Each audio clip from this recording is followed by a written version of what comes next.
did you have for tea today, Pete? Oh, I just had a couple of bickies and a cup of Earl Grey tea, actually. Did you? Yeah. Why do you ask? Well, you might not know that your tea bag could have come with a side dish of microplastics. They're bloody everywhere, aren't they, these microplastics? That's right, Pete. They can be tough to avoid completely, but luckily, Mindaroo has created a helpful ebook so that you can be more conscious of what's going into your body and how it's affecting your health. Yes, it's especially important if you've got young children. So check out the free guide at mindaroo.org/ebook. Cricket et al. It's a website. It's a podcast. Pete, it's a way of life. It's Gideon Haig over here. Peter Lawler over here. And welcome to Cricket et al., your independent cricket podcast. Coming to you from the MCG. We're outside the MCG. We're still reeling from an astounding 5-day test match, which Australia has won by 184 runs. Yeah, 5 days. We're not used to them. And a few weeks ago, people had no time for them. 5-day test matches, really, they just have to bow before the requirements of commerce. They have to be reduced to 4, maybe even 3, just to squeeze in more T20. And this match needed every minute to get to its amazing conclusion.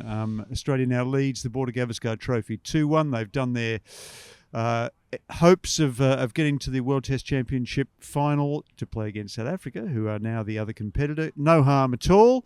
We go on to Sydney in only 4 days. It feels like we'll need longer to recover, Peter Lawler. Yeah, I don't know how the bowlers are going to turn it around. I don't know how the batters are going to turn it around. They probably won't be even able to have a beer tonight. It is such, they're backing up so quickly. Seriously, I mean, they will have that. Be in debt, massive physical debt. And that just what makes it so much more compelling, a 5-match series. We've had two games here that have stretched across 5 days. Much more cricket was played here. But Australia have really had to work to get that one notch on the bedhead, haven't they? They had the ascendancy in Brisbane, lost it due to the weather and some good rearguard actions by the Indians. They had the ascendancy here, lost it. Went into the 5th day, and you started to think, by about tea, you thought they're not winning this, are they? They're going to shake hands at some point. But they dug deep again. India cracked. There's no doubt about that. India will have a lot of regrets over certain moments in this game. But that is one of the most exciting test matches I've ever witnessed. Touch of the 2008 at SCG. But not as epic. Not as epic. And the whole experience elevated by the crowd. The crowd was unbelievable. We have seen a world record today.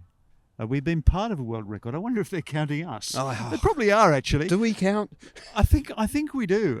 No, ticket. I think it's based on ticket sales. Is it right? So what did we get to about? Clicks of the turnstile. 370 odd thousand. 373,000. I came in very early this morning and I had a look around and I thought, no one's coming. Yeah. No one's coming. The record, I think they were they were 70. They needed 74, No, they needed 50 odd. They needed 50 odd to break the record. Yes. No, they're not going to get that. They'll be lucky to get 15,000 people. And there's this kind of rumble on the horizon, and you thought, God, what's that? Now, apparently... $10 tickets, that's what it was. Well, but $10 tickets are available most 5th days of test matches. But apparently they put the tickets on sale the night before, the 4th night, and I think they were hoping to sell about 15,000 tickets and keep everybody kettled into one section of the stadium. In 90 minutes... 25,000 tickets had sold. They had to pull the site down, ring up more staff, open up new parts of the stand. Oh my God, 50,000 tickets are sold. That's what I was hearing as I got inside. And it kept selling and selling. They opened every stand, every deck. The whole place was full. Nobody could get a pie. Nobody could get a drink. But boy, oh boy, did they get their money's worth. It reminded me of the story of the second day here in the test match in 61 where they got the 90,800. And because I think it was a weekend, they had to keep the money in sacks in the strong room, all the sixpences, so that they could take them to the bank on Monday morning. It really did feel like you were part of something special today. And the crowd, even during the relatively quiet periods of cricket, the crowd were kind of making their own entertainment. There was a more or less constant hubbub all day, wasn't there? Oh, yeah. And I think you'd almost come along as a non-cricket fan just to enjoy the excitement of that. Yeah. And that is what Indian fans bring something else, an added element to cricket. Their exuberance, their noise, and just ability to celebrate anything and everything enlivens proceedings. Mel McLaughlin and I were doing a live cross as the players walked out onto the ground. At the site of the Australians, I guess it was the site of the Indian team really coming onto the ground. The noise level, it was like trying to do a cross standing under the engine of a 747. Yeah. She was standing where you are. I could not hear a single word she said. We were both deaf on TV, just moving our mouths like this. Yeah. And you had goosebumps. It was just fun. You just think, God, I want more of this. And there is something about an Australian sporting crowd. You know, we're a big, wide, brown land, very thinly dispersed population. I looked this up today: 3.5 people per square kilometre in Australia. Really? You know, but we don't have a great tradition of attending, huge rallies or political gatherings. But we always get together in the name of sport, and I think quite a lot of people were drawn by the possibility, not just of the match scenario today, but the possibility of being part of something special. Yeah. I'm absolutely certain of that. And we were getting messages in the radio station from people saying, my partner's come along. They've never come to the cricket before. They just want to see this. They want to be part of this. It just had a wonderful feeling to it. So I woke up this morning, Gideon, and I'm reading stories saying, questioning Australia's decision not to declare the night before. It hadn't even crossed my mind. No, it hadn't crossed mine either. It had crossed Sue's mind, but it didn't cross mine. That's interesting. Yeah, I didn't think it was an issue, and I really didn't think they would. I listened to Steve Smith came down on the boundary before, and he was saying, no, we kind of did our sums. We didn't think we had enough the night before, and we thought, we could have put them straight in, but we did the calculations and we would have had 10 overs with the new ball at the end of play had the whole day gone. And we thought, that's enough. If we can't get them in that time, we'll never get them. So they'd done their calculations. I think part of the calculation in declarations used to be that you wanted to give the opposition an incentive to go for the runs so that they would inherently play more aggressively and thus generate more chances. But I think these days teams just bat aggressively regardless. They find it very, very difficult to sustain sort of complete inactivity or austerity. And you saw today that even though India really had nothing to play for in the later stages of that batting effort, they couldn't help themselves but play aggressively. Rishabh Pant and Yashasvi Jaiswal, having batted very soberly and very restrainedly during the afternoon session, just couldn't help themselves towards the end. The concentration genuinely began to fray. You're right, because Australia bowled really well early. They were miserly. They didn't let India get runs. They took 3 critical wickets in that first session. I think it was about 3 for 33. Rohit Sharma, Virat Kohli, and KL Rahul all fell in that session. Rohit Sharma's shot was not very good. I'd argue that Virat Kohli's was even worse because they were 2 down and they were within 5 balls of the lunch break. Yeah. And he's aimed one of those. We know that dismissal that when he throws the bat out at that one, but playing that shot at that point in time was really. Hard hands have been the bane of his career, and it's probably why in the end he's going to average in the high 40s rather than the low 50s. Yep. Rohit Sharma just looks completely out of sorts today. It was almost painful watching him try to grope his way back to form. It's an awful feeling when you are searching for form, but he has searched for it for a long time. I think his last 15 Test innings, he's averaged 10.7 now. Yeah, they're terminal numbers. Yeah, and he couldn't even get to that today. And they're terminal results for an Indian captain, having lost 3-0 to New Zealand. So 3 for 33 at lunch. You think, well, Australia on top here. They should get in among it. But as Jaiswal, who escaped an LBW decision that probably could have and should have been given out, in my opinion. Only Joel Wilson would have given that not out. And Rishabh Pant navigated the second session with little, I think... Ball getting soft, pitch not really behaving other than irreproachably. I didn't see any balls really keep low today. No. There was a little bit of extra bounce at times. The ball that got Jadeja bounced that little bit more. There was really nothing in it for Lyon. No. I mean, fifth day pitches, drop-in pitches have been very unkind to finger spinners in Australia. There was no wear and tear on that pitch. There was no rough for him to bowl into. Even though it was a fifth wicket, there'd been a lot of traffic. It was completely featureless. Stark had not made any indentation on it. You could have played another 3 days on that pitch, I think. But I don't want to criticise that pitch because that is as we were saying on the way down. That's a pitch that makes you really work hard to win. It's not around winning the toss. As my mother would say, Peter, the proof of the pudding is in the eating. Hi, Izzy. Hope you're well. If you get a result in the last session of a 5-day test match, there's really just no arguing. That is a good pitch. That's exactly the outcome that you should anticipate. So they go to tee at essentially they get to. I can't see it with my glasses off here, Gideon. Essentially they're 3 for 121. Yep. Australia are behind on the run rate, and after tee, open with Travis Head at one end and Nathan Lyon at the other. You have a tendency to make the mistake run rate for overrate. What did I say? It was then? the overrate. The overrate they were behind. They were actually behind on the overrate, which was trouble. Well, the scoreboard said 3 after tee, but Yep. So they open with. I assume opening with Lyon is for one purpose alone, and that's to get Lyon and Head is to get through some overs quickly. Yep. You don't really want to be punishing your seamers if a win is unlikely, and a win was unlikely at that stage.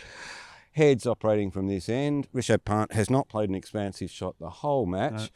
Well, not the whole match. He'd played a very expensive one in the first innings, but he hadn't played an expensive one today. That one aside, He looked like a man who'd learned his lesson. He'd been told to stand in the corner. Yep. He'd been told to write his lines. Yep. So he'd even been counselling Jaiswal caution. Did you see that? Yeah, I did see that. Just settle down. Yeah. Rishabh Pant counselling caution. It's so unconvincing, isn't it? But like Bart Simpson, he just couldn't help himself, could he? And he just belted one in the air. It was a bloody half-long hop straight to Mitch Marsh. Yeah, look, and he didn't get all of it. And really, the boundaries here are very unforgiving. The MCG is not a place where you can miss-hit sixes.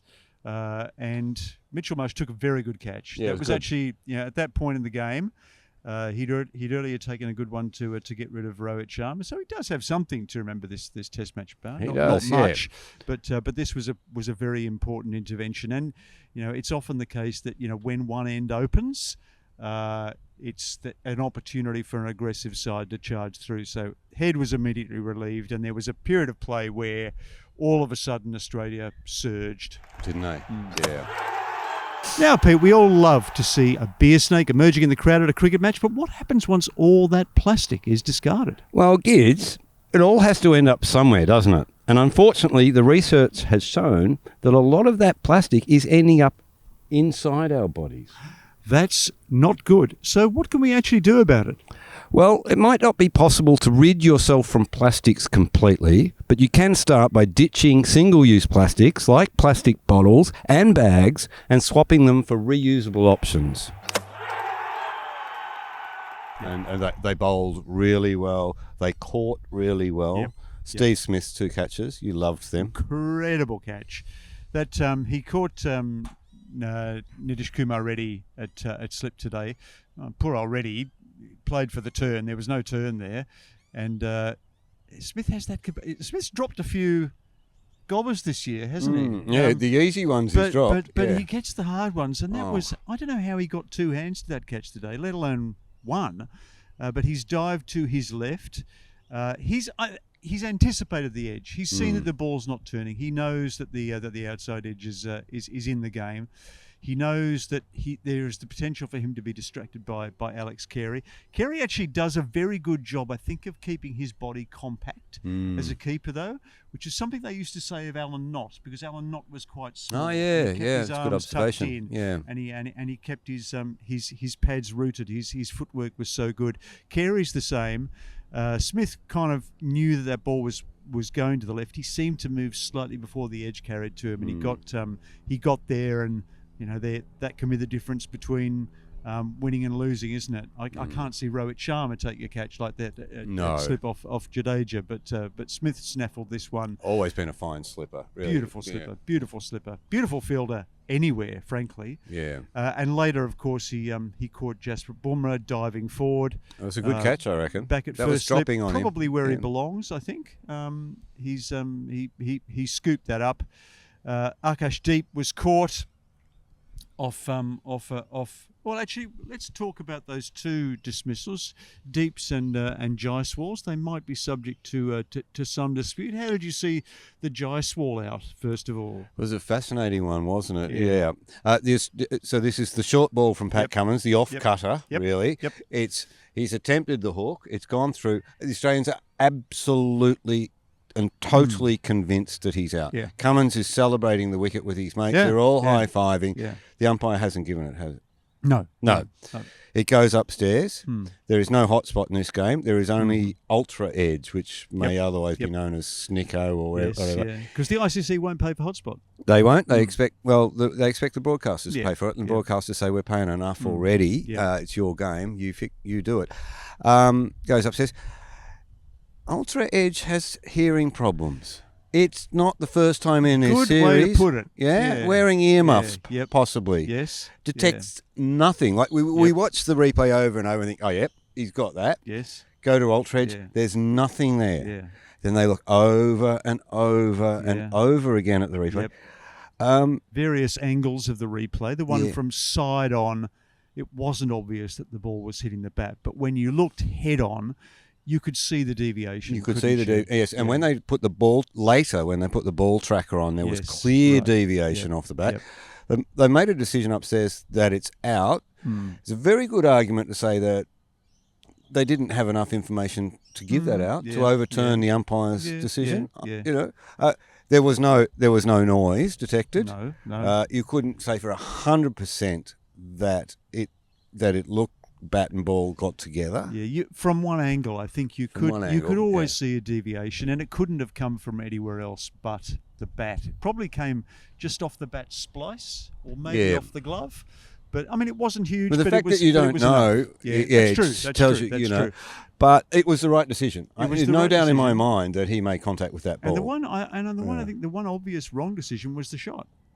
Yeah. What are you doing trying to play an aerial hook shot at a ball above eye level at that stage of the game? That was a weary shot from Jaiswal. He complained afterwards about the decision, but honestly, he put himself at risk. And if you put yourself at risk in those circumstances, sometimes he's batted 500 minutes in the game. Difficult. He's been out there for 5 hours. Difficult to be critical. Yeah. I did think that in the sort of 5 or 10 minutes before that, you could see his concentration fraying. He played a couple of flamboyant drives at I agree. at he played some Boland, terrible shots leading into that moment. Yeah. He really, I think he had got worn out, hadn't he? Yeah. That was fatigue. That's coming into play. That's 5-day test cricket. Often you get wickets just by sheer attrition. Yes, and these were attrition. Yeah. Akashdeep seemed consternated by having been caught at short leg by Travis Head. I have no idea why. I don't have any idea. The Australians were sure there were two noises.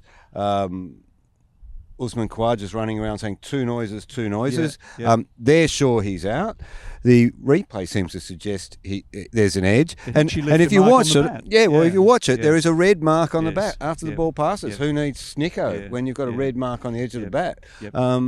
So, I mean, that was out for me. I don't know what he was complaining about. I don't know how he could complain about that. And perhaps he will change his mind when he sees the replay and the red mark on the bat. But I guarantee you now there's complaints up in the match referee's office about these decisions. You think? Yeah. Right. Oh, I know. I reckon I could. Well, maybe the result will be rescinded. Oh, yeah, I guess there could be that. So, then they're all out.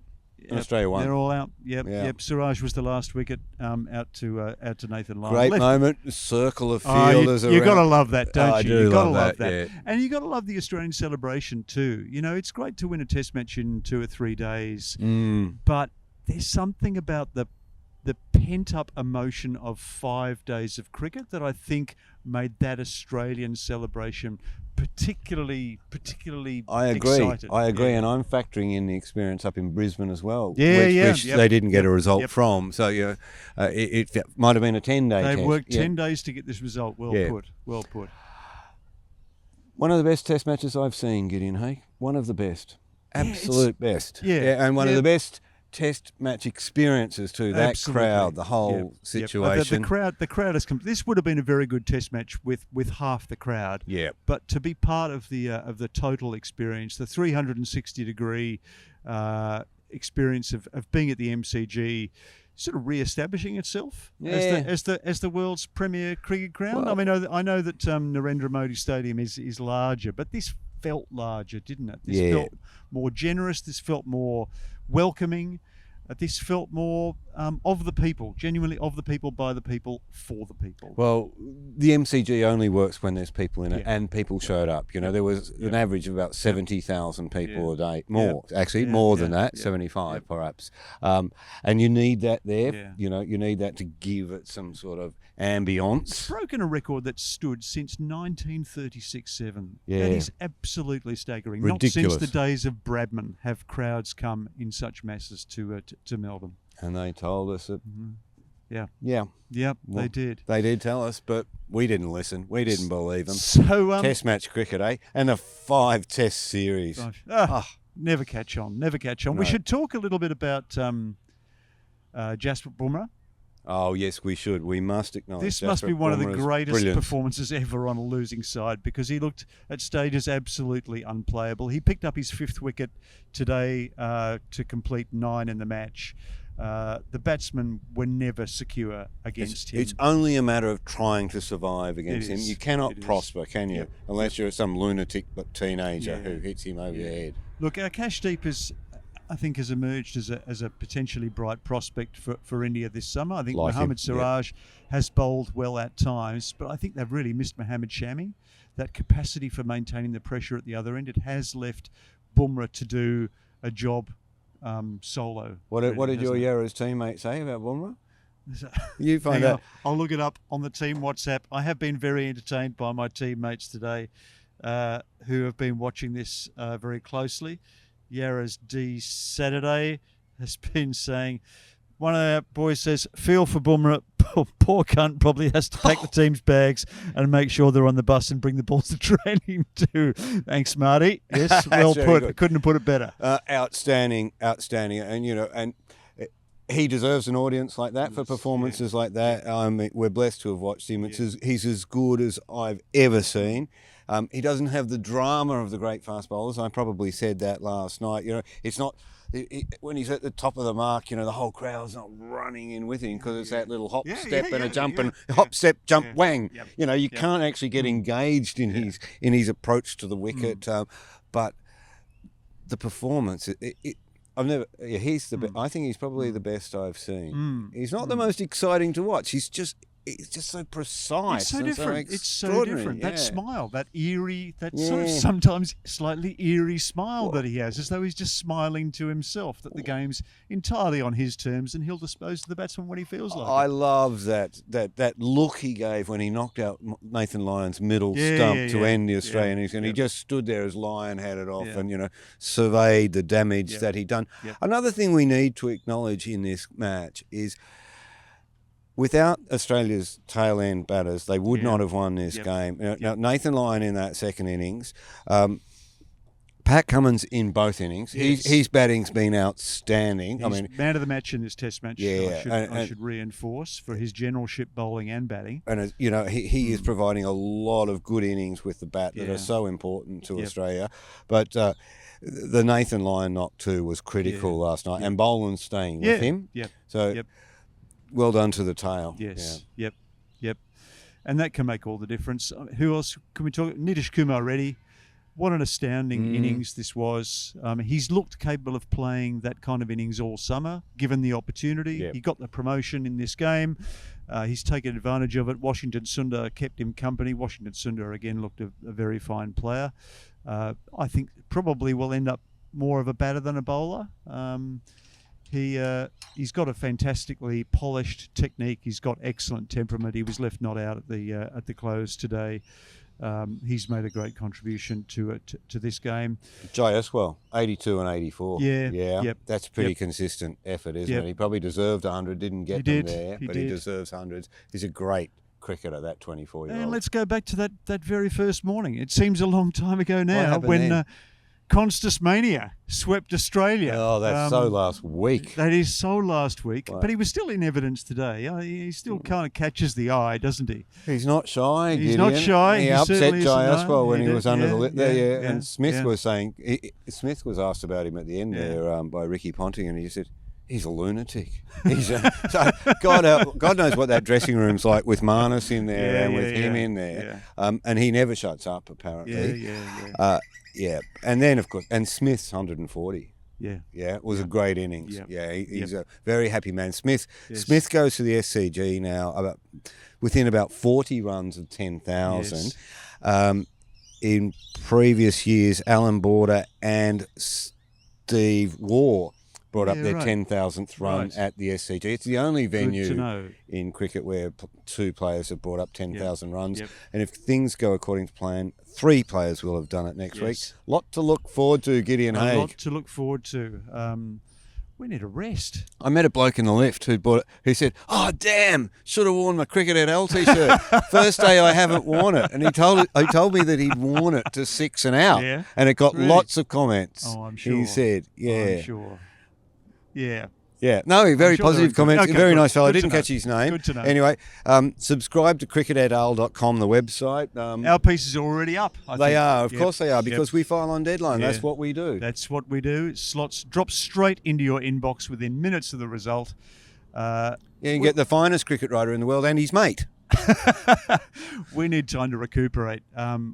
You're off tonight. You're off to Sydney. I've got to get a plane. Driving up to Sydney, so I'll call you from the road. I'll be preparing the front room. Good on you. I'm looking forward to that. Looking forward to that. That's all we've got time for on Cricket Hotel tonight. Been great to have you with us for the last 5 days. Hasn't it been fantastic? Look forward to catching up with you in Sydney, but in the meantime, it's goodbye from me. And it's good night from him. Thanks for listening to Cricket Hotel. And if you disagreed with our analysis of the test, we now have something to say that you'll definitely agree with. What's that, Gideon? Well, it'd be great if our bodies weren't polluted with plastic chemicals, wouldn't it? It sure would. Research has shown that our health is seriously harmed by plastics, which are in just about everything. So if you take one thing out of this podcast, do your best to be conscious about how much plastic you're using and be on the lookout for alternatives. Head to mindaroo.org/ebook for a free guide that'll help you on this journey.